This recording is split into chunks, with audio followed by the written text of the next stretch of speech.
કરોડોના ખર્ચે હોસ્પિટલ તો બની ગઈ, પરંતુ સુવિધાઓ ગાયબ. ભાવનગરના કુંભારવાડા હેલ્થ સેન્ટરમાં દવા, ઇન્જેક્શન અને પીવાના પાણીની અછતથી 2 લાખ લોકો પરેશાન છે.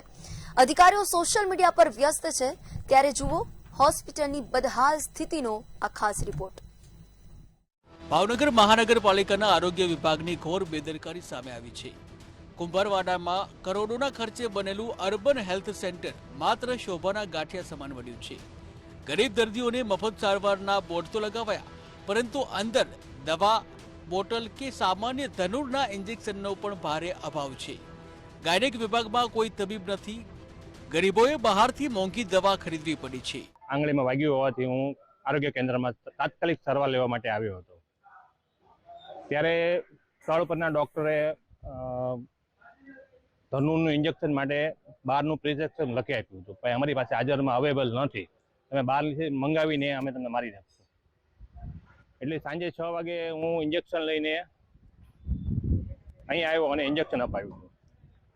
પણ અમારે જેવા માણસોને આવી તકલીફ થતી હોય તો આમ જનતાને શું થાય? હું અહીંયા લગભગ 3-4 દિવસથી આવું છું અને જોઉં છું તો ધનુરના ઇન્જેક્શન નથી અને ચોમાસાની ઋતુ છે, વચ્ચે ગરમી હતી, લોકોને ઝાડા ઉલટીના કેસ છે, તો કોઈ પણ જાતના બાટલા નથી કે કોઈ જાતના ઇન્જેક્શન નથી, પૂરતી દવા નથી. આજે આ એરિયા છે એ એકદમ ગરીબ મજૂર વર્ગ છે. હવે એ બિચારા કંઈ આવે તો એને દવા કે બહારથી મેડિકલમાંથી દવા લઈ આવો. હવે એ મજૂરી કરે અને પોતાને પેટનું કરે કે દવા લાવે. આ હોસ્પિટલમાં જે પાયાની જરૂરિયાતના બાટલાઓ જે જરૂરિયાત પડતા હોય, શરદી, ઉધરસ અને અન્ય સામાન્ય દવાઓ ઉપલબ્ધ નથી. સાથે સાથે આ બિલ્ડિંગમાં પીવાના પાણીની પણ સુવિધા ઉપલબ્ધ નથી. સાથે સાથે લિફ્ટ પણ બંધ છે. ગાયકોનોલોજીસ્ટ ડૉક્ટર જે હોય તેઓ પણ માત્ર એક જ વાર શુક્રવારે આવતા હોય તેવી પણ વાત જાણવા મળે છે. કમિશનર સાહેબને અને માનનીય મેયર સાહેબને મારે કહેવું છે કે રીલ્સ વર્સિસ રિયલ લાઈફમાં આવો અને લોકોના પ્રશ્નોને ઉજાગર કરો, કારણ કે જે પાયાની જરૂરિયાત છે તે જ તમે પૂરી પાડી ન શકતા તો રીલ્સ બનાવીને ખોટી વાહવાહી લૂંટવામાં શા માટે તમે વ્યસ્ત રહો છો?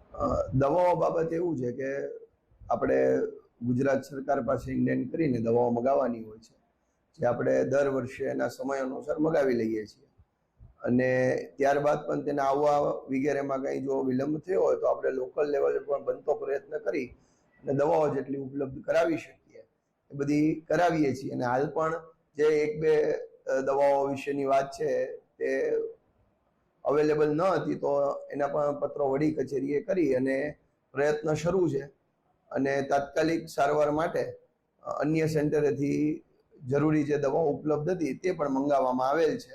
હોસ્પિટલમાં પીવાના શુદ્ધ પાણીની વ્યવસ્થા નથી અને ફાયર સેફટીના સાધનો બિસ્માર હાલતમાં છે. વિપક્ષી નગરસેવકે સરપ્રાઇઝ વિઝિટ કરીને તંત્રની પોલ ખોલી નાખી છે.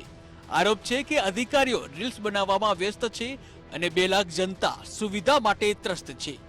જો આગામી દિવસોમાં હોસ્પિટલની સ્થિતિ નહીં સુધરે તો સ્થાનિકોએ સાથે રહીને ઉગ્ર આંદોલન કરવાની ચીમકી ઉચ્ચારી છે. ભાવનગર શહેરના કુંભારવાડા વિસ્તારમાં આવેલ જે કરોડોના ખર્ચે મહાનગરપાલિકાએ દવાખાનું બનાવવામાં આવેલ છે, તે હાલ અત્યારે જે પ્રમાણે દર્દીઓ છે ત્યાં દવાને લઈને વલખા મારી રહ્યા છે. જો વાત કરવામાં આવે તો દવાખાનાની અંદર ડૉક્ટર પણ હાજર નથી જોવા મળતા અને વાત કરવામાં આવે તો જે ધનુરના ઇન્જેક્શન છે, જે નાના મોટા જે દવા છે તે હજી સુધી અહીં પૂરી માત્રામાં મળી નથી રહી તેવા લોકો દ્વારા આક્ષેપ કરવામાં આવી રહ્યા છે. હાલ જો વાત કરવામાં આવે તો મહાનગરપાલિકા દ્વારા જે ફાયર સેફટી બનાવવામાં આવી છે તે ફાયર સેફટી છે તે સાવ બિસ્માર થઈ ગઈ હોય તેવી હાલત નજરે પડી રહી છે. હાલ જો વાત કરવામાં આવે તો અત્યારે હોસ્પિટલની બહારની જે દિવાલ છે તે દિવાલ પણ તોડી પાડવામાં આવી છે. હાલ હોસ્પિટલની અંદર લાગેલા જે કેમેરા છે તે કેમેરા પણ તૂટી ગયા છે અને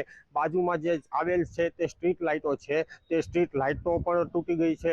હાલ જો વાત કરવામાં આવે તો કરોડોના ખર્ચે આ જે બનાવેલ દવાખાનું છે તે દવાખાનાની અંદર ક્યાંકની ને ક્યાંક ખામીઓ જોવા મળી રહી છે, ત્યારે લોકો દ્વારા દવાની પૂરતી કામગીરી થાય અને દવા મળી રહે તેવી લોકમાંગ ઉઠી છે. હિરણ માંડલિયા, મંતવ્ય ન્યૂઝ, ભાવનગર.